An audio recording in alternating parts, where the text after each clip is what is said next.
Hello everyone, welcome back to my channel. दोस्तों, प्रस्तुत है आज की ब्रेकिंग न्यूज़। Budget expectation 2022। क्या बजट में बढ़ाई जाएगी केंद्रीय कर्मचारियों की सैलरी? फिटमेंट फैक्टर को मिलेगी हरी झंडी। बीएलओ की ड्यूटी कर रहे हैं तो सावधान हो जाइएगा।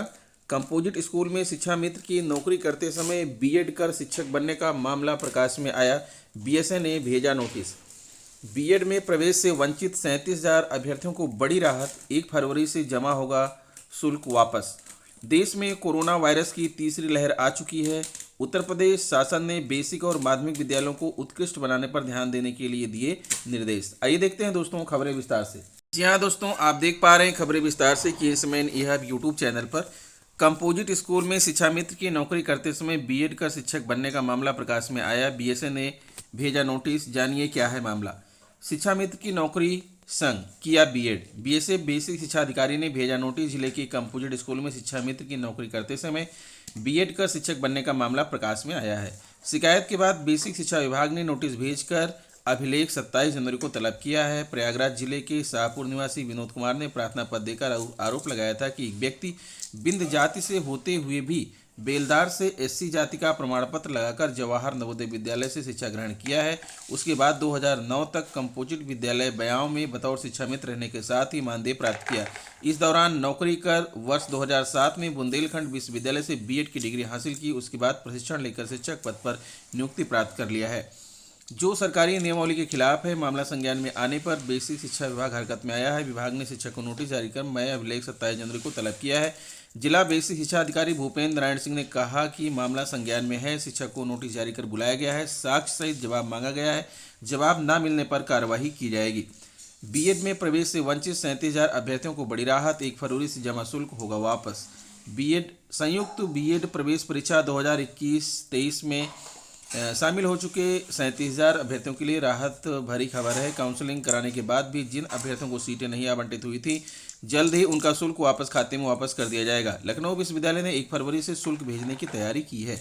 इस बार लखनऊ विश्वविद्यालय ने संयुक्त बीएड प्रवेश परीक्षा आयोजित की थी। दाखिले के लिए 2 महीने 3 दिन तक चली काउंसलिंग की प्रक्रिया 20 नवंबर को समाप्त हुई थी। राज्य समन्वयक प्रोफेसर अमिता वाजपेयी ने बताया कि प्रदेश भर के करीब 5,000 अभ्यर्थी ऐसे हैं जिन्होंने सीधी काउंसलिंग में प्रतिभाग कर 51,250 रुपये शुल्क जमा कर दिया था, लेकिन कोई सीट आवंटित नहीं हो पाई थी। इसके अलावा करीब 32,000 अभ्यर्थी ऐसे भी हैं जिन्होंने पहली और पूल काउंसलिंग में शामिल होने के लिए 5,000 रुपये एडवांस में जमा किए थे। इन सभी के शुल्क वापसी की प्रक्रिया 1 फरवरी से शुरू करने की तैयारी है। अभ्यर्थियों की सूची तैयार कर ली गई है। काउंसलिंग के समय दिए गए खाते में जाएगा पैसा। उन्होंने बताया कि यह धनराशि अभ्यर्थी की ओर से काउंसलिंग के समय भरे गए विवरण के मुताबिक बैंक खाता में वापस भेजी जाएगी। सबसे पहले 51,250 रुपये वाले अभ्यर्थियों का रिफंड वापस किया जाएगा। गौरतलब है कि प्रवेश न पाने वाले ये अभ्यर्थी 2 महीने से अपना जमा शुल्क वापस का इंतजार कर रहे हैं।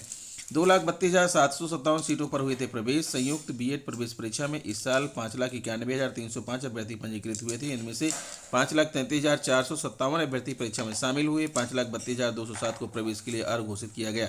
हालांकि पिछले साल सिर्फ 3,57,701 अभ्यर्थियों ने ही परीक्षा दी थी। इस सत्र में 2,32,757 सीटों पर प्रवेश हुए थे। प्रवेश शुल्क कॉलेजों को भेजना शुरू। लखनऊ विश्वविद्यालय ने बीएड पाठ्यक्रम में प्रवेश लेने वाले अभ्यर्थियों का जमा शुल्क कॉलेजों में भेजना शुरू कर दिया है। राज्य समन्वयक के मुताबिक अब तक 7 विश्वविद्यालयों से संबद्ध बीएड महाविद्यालयों को पैसा भेजा जा चुका है। बाकी कॉलेजों की फीस भी जल्द ही उनके खाते में पहुंच जाएगी।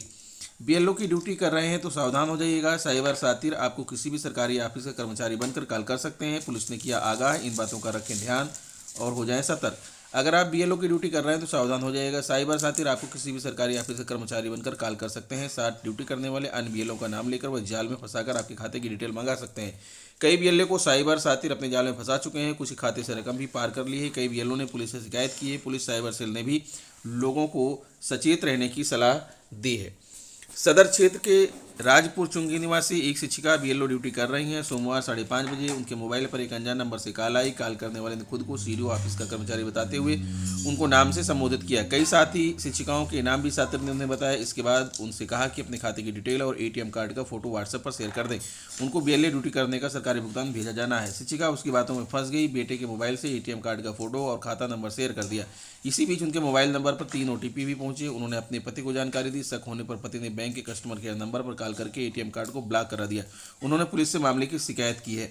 खंदौली निवासी एक शिक्षक के पास भी इस तरह की कॉल आई। उन्होंने कॉल करने वाले को खाते का नंबर बता दिया, मगर एटीएम कार्ड का फोटो मांगने पर वह साइबर साथियों की मंशा समझ गए, इसलिए एटीएम कार्ड का फोटो शेयर नहीं किया है। ताजगंज की शिक्षिका को भी साथियों ने जाल में फंसा लिया। उनको कॉल करके साथियों ने खाते की डिटेल्स हासिल कर ली। इसके बाद उनके खाते से 5,000 पार कर लिए। जानकारी होते ही शिक्षिका ने बैंक से संपर्क कर स्टाफ पेमेंट करा दिया है। साइबर सेल को भी इस तरह की शिकायतें मिलने लगी हैं। इसको देखते हुए साइबर सेल ने सलाह दी है कि एसएसपी सुधीर कुमार सिंह ने बताया कि किसी भी अनजान नंबर पर भरोसा करके बैंक खाते की डिटेल शेयर न करें।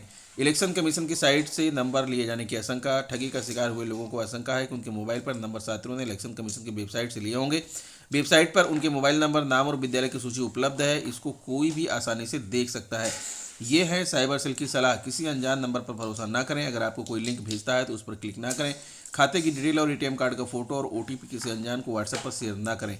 किसी अनजान व्यक्ति के कहने पर किसी नंबर पर अपने बैंक में रजिस्टर्ड नंबर से एसएमएस ना करें। इस नंबर पर दे सकते हैं सूचना। अगर आपसे किसी तरह की साइबर ठगी हुई है या ठगी की कोशिश की गई है तो आप cyber crime toll free number 155260 पर कॉल कर सकते हैं। यहाँ कर सकते हैं ऑनलाइन शिकायत। नई दिल्ली, देश में कोरोना वायरस की तीसरी लहर, third wave of corona virus आ चुकी है। ओमिक्रॉन वेरिएंट के बढ़ते असर के बीच कई राज्यों में स्कूल बंद कर दिए गए थे। पिछले 3 दिनों में कुछ मामले कम हुए हैं। महाराष्ट्र ने राज्य में स्कूल खोल दिए हैं, लेकिन अधिकांशतः राज्यों में अभी स्कूल बंद है। हालांकि सरकार का कहना है कि 15 से 17 उम्र के 85% बच्चों को वैक्सीन की पहली डोज लग चुकी है। ऐसे में स्कूल खोले जा सकते हैं। जाने स्कूलों को लेकर राज्यों की क्या तैयारी है। दिल्ली राज्य में वैक्सीनेशन तेजी से चल रहा है और 15 से 17 उम्र के 85% बच्चों को वैक्सीन दी जा चुकी है। यहाँ 29 दिसंबर से स्कूल बंद है। हालांकि कुछ दिनों पहले स्वास्थ्य मंत्री ने पॉजिटिविटी रेट घटने पर पाबंदियों में ढील देने की बात कही थी, लेकिन स्कूलों को लेकर कोई स्पष्ट आदेश नहीं है। मध्य प्रदेश शिवराज सरकार ने 14 जनवरी को सभी स्कूल 31 जनवरी तक बंद रखने का आदेश दिया है। अभी मध्य प्रदेश में रोजाना 11,000 तक नए मामले सामने आ रहे हैं। 28 दिन में यहाँ 1 लाख मरीज सामने आए हैं। सूत्रों का कहना है कि फरवरी में भी स्कूल खुलने की उम्मीद कम है। महाराष्ट्र में आज यानी कि 24 जनवरी को स्कूल खोल दिए गए हैं। हालांकि अंतिम निर्णय लोकल अथॉरिटी को दिया गया है। पुणे में अभी स्कूल नहीं खुले हैं। अन्य जिले भी अपने स्तर पर फैसला लेंगे कि स्कूल खोले या नहीं। उत्तर प्रदेश योगी सरकार ने चुनाव के बीच स्कूलों को 30 जनवरी तक बंद करने का आदेश दिया है। ऑनलाइन क्लास चल रही है, लेकिन छात्र नहीं आ रहे हैं। राज्य में फरवरी में चुनाव होने हैं, इसके बाद ही यूपी बोर्ड की परीक्षाएं होनी है। ऐसे में अभी ऑनलाइन पढ़ाई ही जारी है। बिहार में बढ़ते कोविड केसेस को देखते हुए वहां की सरकार ने 6 फरवरी तक के लिए स्कूल बंद कर दिए हैं। स्थिति बेहतर होने पर स्कूल खुलेंगे। सरकार रोजाना आने वाले नए मामलों की समीक्षा कर रही है। पंजाब में विधानसभा चुनाव हो रहे हैं। इस बीच बढ़ते मामलों को देखते हुए यहाँ 25 जनवरी तक स्कूल और कॉलेज सभी बंद हैं। सूत्रों का कहना है कि यहाँ जनवरी में स्कूल नहीं खुलेंगे। फरवरी में मामले घटने के बाद स्कूलों पर फैसला लिया जा सकता है। हरियाणा राज्य की मनोहर लाल खट्टर सरकार ने 26 जनवरी तक सभी स्कूल बंद करने के आदेश दिए हैं। सरकार कोरोना के नए मामलों की समीक्षा कर रही है। मामले कम हुए तो सरकारी स्कूल खोलेगी। बिहार में बढ़ते कोविड केसेस को देखते हुए वहां की सरकार ने 6 फरवरी तक के लिए स्कूल बंद कर दिए हैं। स्थिति बेहतर होने पर स्कूल खुलेंगे। सरकार रोजाना आने वाले नए मामलों की समीक्षा कर रही है। राजस्थान में 80% आबादी को दूसरी डोज लग चुकी है, लेकिन बच्चों को वैक्सीन नहीं लगी है। ऐसे में बढ़ते मामलों को देखते हुए 30 जनवरी तक स्कूल बंद कर दिए गए हैं। यहाँ ऑनलाइन क्लास चल रही है। गुजरात 1 से 9वीं तक के स्कूल 31 जनवरी तक बंद कर दिए गए हैं। इस दौरान ऑनलाइन क्लास चलेंगी। सरकार 31 जनवरी के बाद आंकड़ों की समीक्षा करेगी। यदि कोविड के मामले कम होंगे तो स्कूल खोले जा सकते हैं। अब बात करते हैं दोस्तों बजट एक्सपेक्टेशन की। Budget expectation 2022। 1 फरवरी 2022 को वित्त मंत्री निर्मला सीतारमण बजट पेश करेंगी। बजट में अपनी उम्मीदों का पिटारा सभी सेक्टर्स की कारोबारी और टैक्स पेयर्स अलग अलग माध्यमों से वित्त मंत्री को भेज रहे हैं। बजट से सभी उम्मीद कर रहे हैं कि वह ऐसा हो जो कोविड-19 की तीसरी लहर के समय अर्थव्यवस्था को बूस्ट दे। क्या इस बार बजट में केंद्रीय कर्मियों के वेतन को बढ़ाया जाएगा? वित्त मंत्री फिटमेंट फैक्टर को हरी झंडी देंगी। ऐसी उम्मीद है कि बजट 2022 में भी फिटमेंट फैक्टर पर ही फैसला हो सकता है। इस पर कैबिनेट से मंजूरी मिलने पर इसे बजट के खर्च में शामिल कर लिया जाएगा।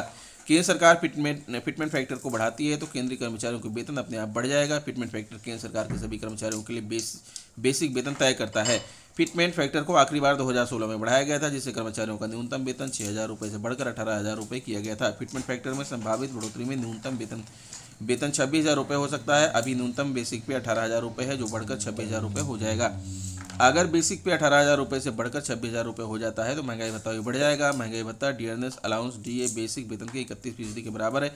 डीए का कैलकुलेशन डीए की दर को बेसिक पे से गुणा करके निकाला जाता है, यानी बेसिक वेतन बढ़ने से अपने आप महंगाई भत्ता भी बढ़ जाएगा। उत्तर प्रदेश शासन ने बेसिक और माध्यमिक विद्यालयों को उत्कृष्ट बनाने पर ध्यान देने के दिए निर्देश। लखनऊ मुख्य सचिव दुर्गाशंकर मिश्रा ने बेसिक और माध्यमिक विद्यालयों को उत्कृष्ट बनाने पर ध्यान देने के निर्देश दिए हैं। उन्होंने कहा कि विद्यालयों की व्यवस्था में गुणात्मक परिवर्तन का शिक्षा के स्तर को सुधारा जा सकता है। वह मंगलवार को लोक भवन में बेसिक, माध्यमिक व उच्च शिक्षा विभागों के साथ कौशल विकास विभाग की समीक्षा कर रहे थे। उन्होंने कहा कि जहां भी बदलाव की जरूरत है वहां बदलाव कर व्यवस्था को बेहतर बनाया जाए। इसके लिए अन्य राज्यों के मॉडल का अध्ययन कर उसी यूपी में लागू किया जाना चाहिए। केंद्र योजनाओं का क्रियान्वयन मिशन मोड पर कराया जाए ताकि उनके बेहतर परिणाम मिल सके। उन्होंने जन शिकायतों का समय से निस्तारण और कार्मिकों का समय से प्रमोशन देने के भी निर्देश दिए। साथ ही गवर्नेंस में सुधार कर जनता को गुणवत्तापरक सेवाएं उपलब्ध कराने को कहा। तो दोस्तों ये रहा आज का ब्रेकिंग न्यूज। आशा करता हूँ वीडियो आपको अच्छी लगी होगी। अगर वीडियो आपको अच्छी लगी तो प्लीज़ मेरे चैनल को सब्सक्राइब कर लीजिए, बेल आइकन को प्रेस कर दीजिए। मिलते हैं आपसे नेक्स्ट वीडियो में कुछ नई जानकारी लेकर। तब तक के लिए नमस्कार।